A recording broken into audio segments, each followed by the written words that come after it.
really is. First of all, the federal income tax is completely unconstitutional, as it is a direct, unapportioned tax. All direct taxes have to be apportioned to be legal based on the Constitution. Secondly, the required number of states in order to ratify the amendment to allow the income tax was never met, and this has even been cited in modern court cases.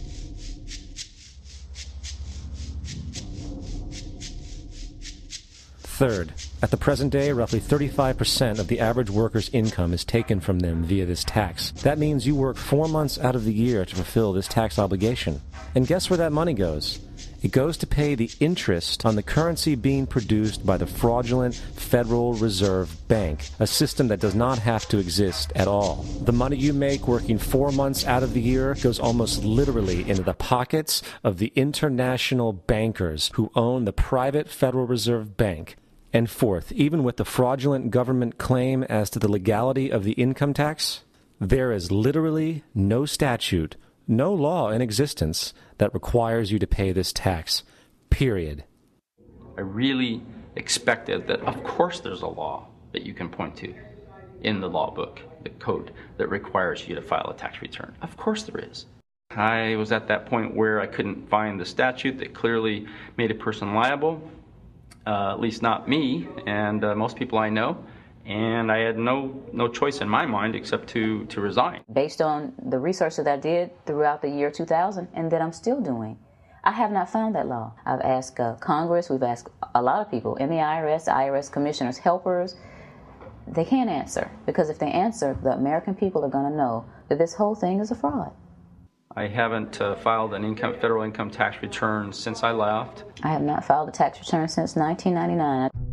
The income tax is nothing less than the enslavement of the entire country. Now, the control of the economy and the perpetual robbery of wealth is only one side of the Rubik's Cube the bankers hold in their hands. The next tool for profit and control is war. Since the inception of the Federal Reserve in 1913, a number of large and small wars have commenced. The three most pronounced were World War I, World War II, and Vietnam. World War I. In 1914, European wars broke out centered around England and Germany. The American public wanted nothing to do with the war. In turn, President Woodrow Wilson publicly declared neutrality. However, under the surface, the U.S. administration was looking for any excuse it could find to enter it. In a noted observation by Secretary of State William Jennings, the large banking interests were deeply interested in the World War because of the wide opportunities for large profits.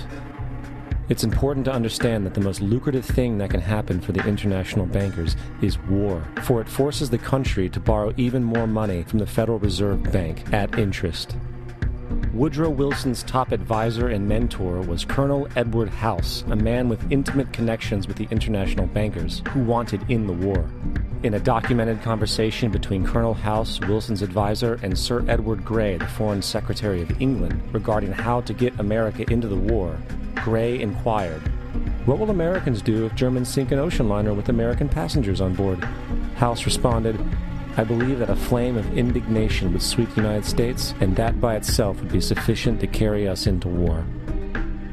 So, on May 7, 1915, on essentially the suggestion of Sir Edward Grey, a ship called the Lusitania was deliberately sent into German-controlled waters where German military vessels were known to be. And, as expected, German U-boats torpedoed the ship, exploding stored ammunition, killing 1,200 people. To further understand the deliberate nature of this setup, the German embassy actually put advertisements in the New York Times telling people that if they boarded the Lusitania, they did so at their own risk, as such a ship sailing from America to England through the war zone would be liable to destruction. In turn, and as anticipated, the sinking of the Lusitania caused a wave of anger among the American population, and America entered the war a short time after. The First World War caused 323,000 American deaths. J.D. Rockefeller made $200 million off of it. Not to mention the war cost about $30 billion for America, most of which was borrowed from the Federal Reserve Bank at interest, furthering the profits of the international bankers. World War II. On December 7, 1941, Japan attacked the American fleet at Pearl Harbor, triggering our entry into that war. President Franklin D. Roosevelt declared the attack was a day that will live in infamy. A day of infamy indeed, but not because of the alleged surprise attack on Pearl Harbor. After 60 years of surfacing information, it is clear that not only was the attack on Pearl Harbor known weeks in advance, it was outright wanted and provoked. Roosevelt, whose family had been New York bankers since the 18th century, whose uncle Frederick was on the original Federal Reserve Board, was very sympathetic to the interests of the international bankers, and the interest was to enter the war, as we've seen, nothing is more profitable for international bankers than war. In a journal entry by Roosevelt's Secretary of War Henry Stimson, dated November 25, 1941, he documented a conversation he had with Roosevelt. The question was, how should we maneuver them into firing the first shot? It was desirable to make sure the Japanese be the ones to do this, so that there should remain no doubt as to who were the aggressors. In the months leading up to the attack on Pearl Harbor, Roosevelt had done almost everything in his power to anger the Japanese, showing a posture of aggression. He halted all of Japan's imports of American petroleum. He froze all the Japanese assets in the United States. He made public loans to nationalist China and supplied military aid to the British, both enemies of Japan in the war, which, by the way, is completely in violation of international war rules. And on December 4th, 3 days before the attack, Australian intelligence told Roosevelt about a Japanese task force moving towards Pearl Harbor. Roosevelt ignored it. So, as hoped and allowed, on December 7th, 1941, Japan attacked Pearl Harbor, killing 2,400 soldiers. Before Pearl Harbor, 83% of the American public wanted nothing to do with the war. After Pearl Harbor, 1 million men volunteered for the war. It is important to note, Nazi Germany's war effort was largely supported by two organizations, one of which was called IG Farben. IG Farben produced 84% of Germany's explosives, and even the Zyklon B used in the concentration camps to kill millions. One of the unspoken partners of IG Farben was J.D. Rockefeller's Standard Oil Company in America. In fact, the German Air Force could not operate without a special additive patented by Rockefeller's Standard Oil.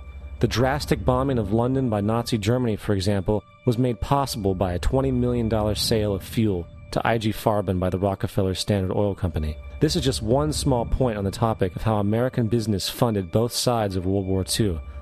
One other treasonous organization worth mentioning is the Union Banking Corporation of New York City. Not only did it finance numerous aspects of Hitler's rise to power, along with actual materials during the war, it was also a Nazi money laundering bank, which was eventually exposed for having millions of dollars of Nazi money in its vaults. The Union Banking Corporation of New York was eventually seized for violations of the Trading with the Enemy Act. Guess who the director and vice president of the Union Bank was? Prescott Bush, our current president's grandfather, and of course our former president's father. Keep that in mind when considering the moral and political dispositions of the Bush family. Vietnam. The United States' official declaration of war on North Vietnam in 1964 came after an alleged incident involving two U.S. destroyers being attacked by North Vietnamese PT boats in the Gulf of Tonkin. This was known as the Gulf of Tonkin Incident. This single situation was the catalytic pretext for massive troop deployment and full-fledged warfare. One problem, however, the attack on the U.S. destroyers by Vietnamese PT boats never happened. It was a completely staged event to have an excuse to enter the war. Former Secretary of Defense Robert McNamara stated years later that the Gulf of Tonkin incident was a mistake, while many other insiders and officers have come forward, relaying that it was a contrived farce, a complete lie.